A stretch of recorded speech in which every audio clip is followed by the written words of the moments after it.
नमस्कार बंधुरा welcome back to my channel. शुरू करছে একটি ভিডিও টাইটেল থাম্বনেল দেখে বুঝতেই পেরেছো ভিডিওটা হতে চলেছে অবশ্য করেই টিনুর বাড়ির যে দীপান্বিতা লক্ষ্মী পুজো, তো সেটাকে নিয়েই আজকের এই ভিডিও। আজকে লক্ষ্মী পুজোর ভিডিওটা এসেছে, মানে কালী পুজোর দিনের ভিডিও আজকে এসেছে বেশ অনেকটাই লেট। তো টিনু এতদিন ভিডিও দিতে পারেনি, তার কারণটা হচ্ছে যে টিনু একটু ব্যস্ত ছিল। তো টিনু কি কারণে অ্যাকচুয়ালি ব্যস্ত ছিল সেটা আমরা সত্যি একটু আন্দাজ তো করতেই পারছি। তো এই যে লক্ষ্মী পুজোটা ছিল, ওখানে ওর টাইটেল যেটা ছিল যে ঘরের লক্ষ্মীর বাঁধা পড়েছে, সেই জন্য সে নিজে ঘরের লক্ষ্মী হয়ে, মানে যে কাজটা ওর বৌদি করার কথা ছিল সেইটা বৌদির বদলে টিনু করেছে। তো সেইটার জন্য নিজে ঘরের লক্ষ্মী হয়ে সে মানে লক্ষ্মীর ভূমিকা পালন করেছে, এরকম একটা ব্যাপার। তো লক্ষ্মী পুজোর সকালবেলা দেখা গেল ভীষণ তোড়জোড়, এবং এও মানে কাজে হাত লাগিয়েছে। এবং যে মানে বাড়ির যে মেন কর্তা অর্থাৎ টিনুর বাবা, যাকে টিনু এবং টিনুর মা মিলে তার মানভঞ্জন করতে বা তার রাগ ভাঙাতে গেছিল বা যে কোনো যা কিছু করতে গেছিল, তিনি কিন্তু আসেননি। এবং টিনুর ঠাম্মি, যার আমার মনে হয় এই লক্ষ্মী পুজোটায় থাকার ভীষণভাবে দরকার ছিল, তো তিনিও কিন্তু এই লক্ষ্মী পুজোতে থাকতে পারেননি। তো সব কিছু মিলেমিশে মোটামুটি একটা অন্যরকম লক্ষ্মী পুজো আমরা কিন্তু দেখলাম। এবং এই লক্ষ্মী পুজোতে আমরা যে যে জিনিসগুলো দেখলাম, সেখানে ও প্রথমেই বলল যে ওর বৌদির সকালবেলা নাকি পিরিয়ডস হয়েছে, তো সেই জন্য বৌদি লক্ষ্মী পুজোতে অংশ নিতে পারবে না, সেই জন্যই টিনু করবে। আচ্ছা, এই যে কথাটা বললো, এটা কি সত্যি হয়েছে নাকি এটা অন্য কোনো কারণ থেকে? আমি কেন এই কথাটা বলছি, কারণ টিনুর বৌদি লক্ষ্মী পুজোতে অংশ নিতে পারেননি, অথচ যখন বাড়িতে পুজোর পর ওরা সবাই অন্য বাড়িতে প্রসাদ নিতে গেল, মানে একটা পুজোর বাড়িতে গেল, সেখানে কিন্তু ওর বৌদি তাদের সাথে চলে গেল। আমরা যেটা জানি, যদি কেউ এই নিয়মগুলো মেনে থাকেন, তাহলে সে যেমন এইটা মেনে থাকেন যে পুজোর কোনো তিনি রিচুয়ালস পালন করবেন না ওই সময়টাতে, মানে পিরিয়ডস যখন হয়, এবং এছাড়াও ঠিক একইভাবে কোনো পুজোর জায়গা যেখানে পুজো হয়েছে বা যেখানে মন্দির আছে সেরকম জায়গায় যান না, যারা যারা বিশ্বাস করেন। তো সেক্ষেত্রে টিনুর বৌদি তাহলে কি করে সেখানে গেল? তাহলে টিনু সেই যে ব্যাপারটা টিনু বলল যে আমার বৌদির পিরিয়ডস হয়েছে বলে বৌদি সব কাজ করতে পারবে না, তার মানে কি টিনু ওইটা নিজের কন্টেন্টের স্বার্থে করেছে? হতেই পারে, কারণ প্রত্যেকটা মানুষই বলছে তুমি তো কিছুই করলে না, তুমি কি করেছো, বা হয়তো ওর গুরুত্বটা ঠিকভাবে আমরা দেখতে পেতাম না, ওকে আমরা ক্যামেরার পিছনেই দেখতে পেতাম, ও শ্যুট করতো, হাহাহি করতো, সেটাই দেখাতো। কিন্তু এখানে যেহেতু পুজোটা করেছে, সেই জন্য পুজোর রিচুয়ালসগুলো যেভাবে পালন করা, এবং ও দেখলাম পুজো করছে, মানে ওদের পুরোহিত হচ্ছে সেই সোনাই কাকা।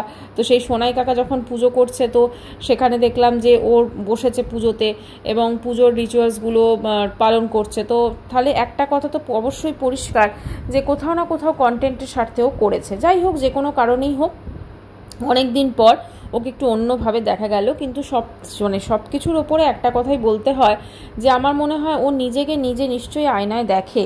আমি কাউকে এখানে বডি শেমিং করছি না, কিন্তু কোথাও না কোথাও নিজেকে ফিট রাখাটা ভীষণভাবে জরুরি। কারণ টিনুর বয়সটা তো অত্যন্ত কম, কারণ এদের আবার ব্লগারদের সবারই বয়স মোটামুটি 25 হয়, সেটা ম্যান্ডি বলো, সেটা টিনু বলো, সবারই, হ্যাঁ, ওদিকে খনিকা, সবারই 25 হয়, 25-এর বেশি কেউ উঠতে চায় না।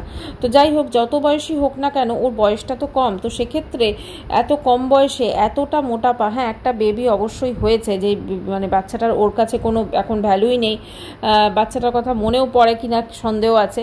তো যাই হোক, সেখানে ওর এতটা মোটাপা হয়ে যাওয়ার মেন যে কারণটা, সেটা অবশ্যই ওর অতিরিক্ত ফাস্টফুড খাওয়া, কোনো খাদ্যাভ্যাসের মধ্যে কোনো কন্ট্রোল নেই, দেরি করে ঘুম থেকে ওঠা, মানে সমস্ত কিছু খাওয়া, ঘুম, এগুলোর যে অনিয়ম, সেইটার জন্যই কিন্তু আজকেও এতটা মোটাপা ওর মধ্যে চলে এসেছে।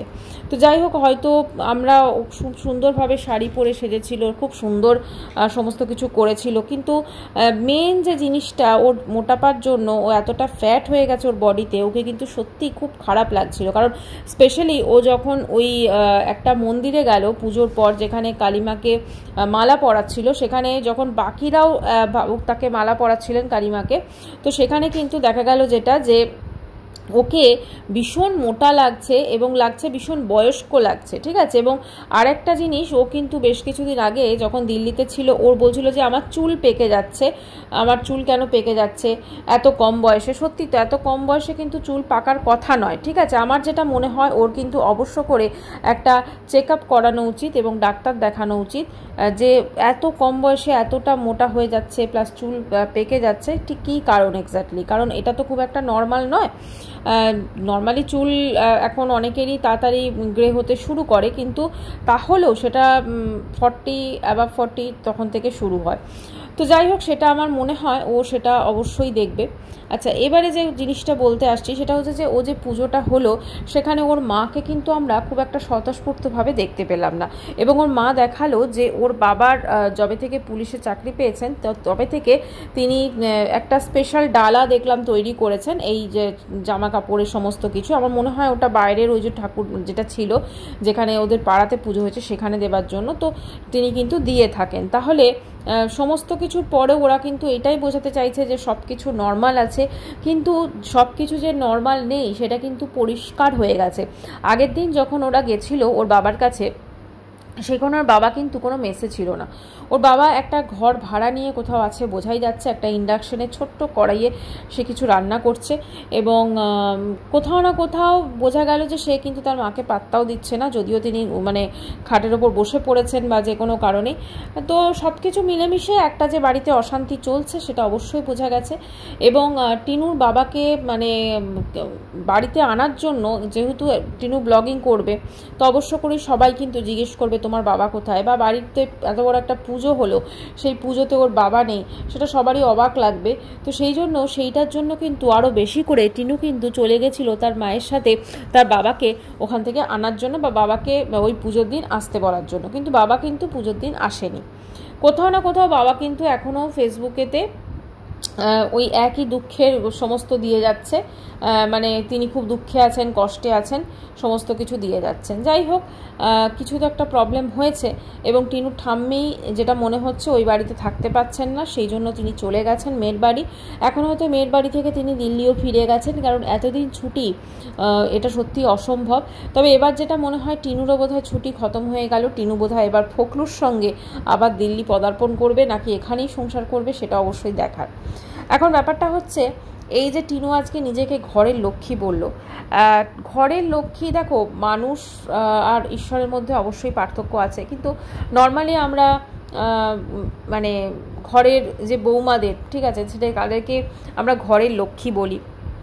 এখন ঘরের লক্ষ্মীর যে মানে বৈশিষ্ট্যগুলো থাকা উচিত, টিনুর মধ্যে কি সেই বৈশিষ্ট্যগুলো আছে? একটা বৈশিষ্ট্য আছে যেটা ওর বাপের বাড়িতে ও দেখা যাচ্ছে, সেটা হচ্ছে ও আর্নিং মেম্বার, ঠিক আছে। ও বাইরে থেকে লক্ষ্মী নিয়ে আসছে বা ও নিজে লক্ষ্মী উপার্জন করছে, টাকা পয়সা উপার্জন করছে। সেই দিক থেকে ও হয়তো একটা মানে কি বলবো, টাকা পয়সার দিক থেকে গেলে দেখা লক্ষ্মী ওকে বলা যেতে পারে, যেহেতু লক্ষ্মী আনছে। কিন্তু বাকি সব জিনিসপত্রে যে একটা মানে বাচ্চার মা হয়ে একটা দুধের শিশুকে ছেড়ে চলে এসেছে, যে তার স্বামীর ওপর মিথ্যা আরোপ দিয়ে এসেছে। দেখুন, আমি এখানে একটা কথা বলবো, ফন্দীপ বা ওর বাড়ির লোক যে খুব একটা ভালো সেটা কখনোই নয়, কিন্তু এটাও ঠিক যখন টিনু ওখান থেকে এসেছে যে কারণগুলি আমাদের বলেছে সেইগুলোর সঙ্গে ও যে পরকীয়া করে বেরিয়ে এসেছে সেটা কিন্তু আজকে পুরো পরিষ্কার। তাহলে সেই সময়কার জন্য ওই কারণগুলো কিন্তু মিথ্যা ছিল, তাই তো? এবং যেভাবে আমরা দেখেছি সে ভয় দেখিয়েছে কিতনে আদমি থে, এই সমস্ত কিছু, তাতে ওর মধ্যে কোনো লক্ষ্মীশ্রী ব্যাপারটা কিন্তু খুব কম আছে। কিন্তু ওর চেহারাটা যখন নতুন ওর বিয়ে হলো ফন্দীপের সাথে খুব সুন্দর ছিল, একদম মিষ্টি, মানে একটা লক্ষ্মী ওকে বলা যেত সত্যি কথা। কিন্তু ধীরে ধীরে ওর নিজের জীবনটাকে এমনভাবে মানে বইতে শুরু করলো ওর জীবনযাত্রাটাকে, যে আজকে ওকে দেখলে একটা মানে বলতে খুব খারাপ লাগছে, পুরো গুন্ডা গুন্ডা একটা ব্যাপার চলে এসেছে, ঠিক আছে। এবং ওর মধ্যে কিন্তু কোনো লক্ষ্মীশ্রী যে একটা ব্যাপার সেটা কিন্তু নেই বললেই চলে।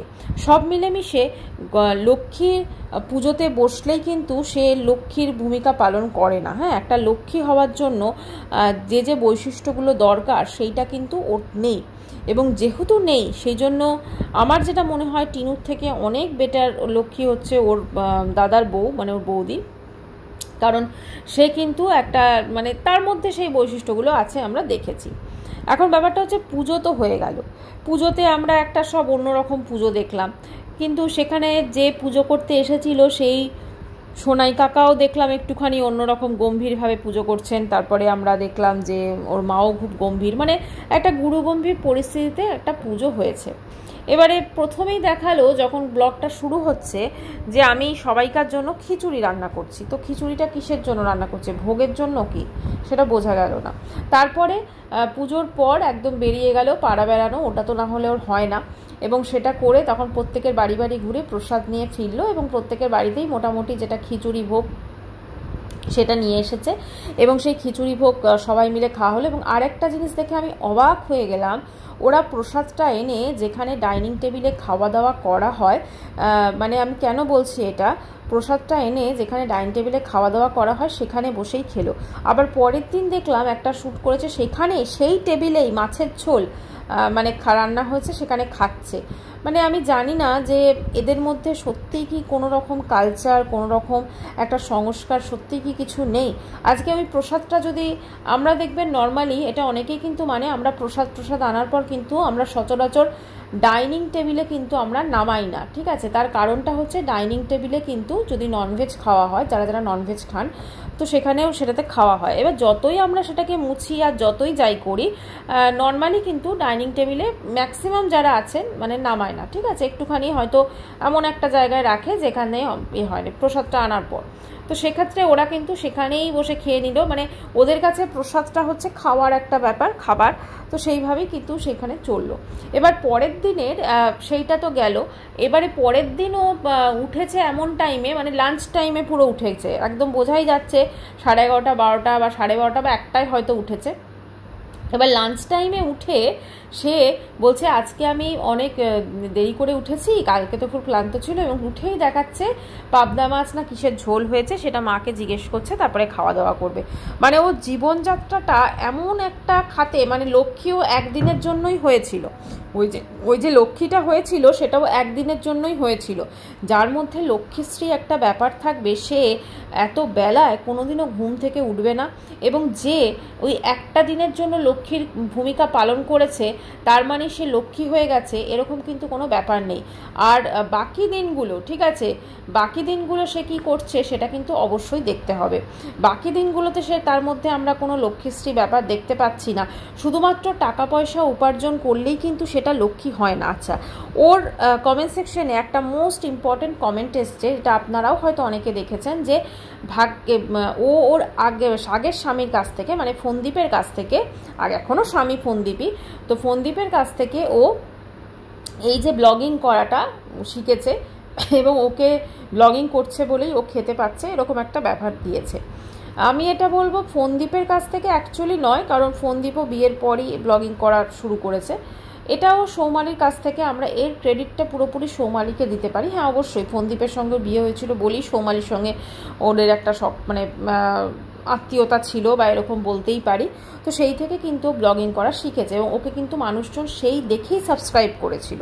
এবং ও যখন ফোনদীপের সঙ্গে সংসার করতো বা সব কিছু করতো, সেটা কিন্তু আমরা শুধুমাত্র ওকে দেখতাম যে সৌমালির বাপের বাড়িতে তার ভাই ও গ্রামের জীবন কীরকমভাবে কাটাচ্ছে সেইটা দেখে কিন্তু আমরা প্রত্যেকে ওদেরকে সাবস্ক্রাইব করেছিলাম, এবং সেইখান থেকে ওরা একটা ব্লগিং ওদের গড়ে ওঠে, ওদের একটা পরিচিতি গড়ে ওঠে। এবং এই পরিচিতির পর যখন ওরা বেরিয়ে, মানে টিনো যখন চলে এলো বেরিয়ে, তখন আবার সে নতুন একটা চ্যানেল খুললো, এই চ্যানেলটা, এবং তারপরে তার জীবনটা, মানে মানুষজন ধরুন একজন পরকীয়া করেছে, তো একজন পরকীয়া করার পর তার জীবনটাকে সে কিভাবে নির্বাহ করছে সেইটা দেখাতে মানুষের একটা উৎসাহ তো থাকবেই। তো সেটা দেখে ম্যাক্সিমাম মানুষ কিন্তু ওকে বলা যেতে পারে ওর আজকে যত পাবলিসিটি হয়েছে বা ওর আজকে যত সাবস্ক্রাইবার, তার মধ্যে নেগেটিভ সাবস্ক্রাইবারের সংখ্যা কিন্তু অনেক বেশি, পজিটিভ সাবস্ক্রাইবার কিন্তু অতটা নেই। যদিও প্রচুর মানুষ ওকে মন থেকে সত্যি ভালোবাসে, যারা ওর অনেক খারাপ কাজ করলেও তাকে সেটা বলে, এবং ওকে মানে কি বলবো, বলে যে তুমি কেন, তোমার থেকে এটা আশা করিনি বা কিছু, এটা কিন্তু আমরা দেখতেই পাই। টিনু তার জীবনটাকে, ওর মা তো অবশ্যই এটার জন্য অনেকখানি দায়ী, আজকে ওর জীবনের যে পরিণতি, টিনুও ম্যাক্সিমামটাই দায়ী, ঠিক আছে। আজকে ওর বাড়িতে বোঝাই যাচ্ছে যে ওর মা মানে ও তো লক্ষ্মী, কীরকম আমরা দেখতেই পাচ্ছি, ওর মাও যে একজন মানে লক্ষ্মীশ্রী তার মধ্যে নেই সেটাও বোঝা যাচ্ছে। মানে তার জন্য ওই বাড়ির যে মেন কর্ত্রী ধরুন টিনুর ঠাম্মি, কারণ বাড়িটা তো আফটার অল টিনুর ঠাম্মি, যেটা আমাদের ধারণা বা যেটা মনে হয়, কারণ টিনুর মা হয়তো বিয়ে করে ওই বাড়িতে এসেছেন, সেখান থেকে বাড়ির যে দুজন মেন সদস্য এবং সদস্যা তারা কিন্তু আজকে নেই সেই বাড়িতে, অথচ সেই বাড়িতে কিন্তু পুজো হচ্ছে ধুমধাম করে।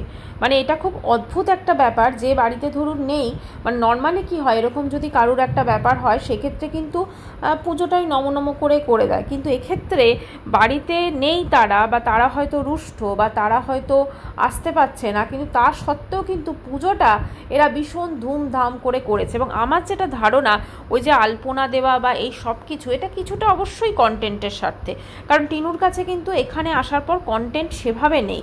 তো এই লক্ষ্মী পুজোটাকে কেন্দ্র করে যদি একটু কন্টেন্ট পাওয়া যায় বা যদি একটু কন্টেন্ট হয়, সেই জন্যই কিন্তু এইটা টিনুর একটা প্রচেষ্টা বলাই যেতে পারে। আর সবথেকে বড় কথা, টিনুর মধ্যে মানে যে কিভাবে কি করে লক্ষ্মীশ্রী আছে সেটা বোধহয় ভিউয়ার্সের থেকে ভালো আর কেউ জানে না। তো যাই হোক বন্ধুরা, ভিডিওটা এখানে শেষ করছি। চ্যানেলটি ভালো লাগলে অবশ্যই করে সাবস্ক্রাইব করানো হলো। বাই, সবাই খুব ভালো থাকবেন।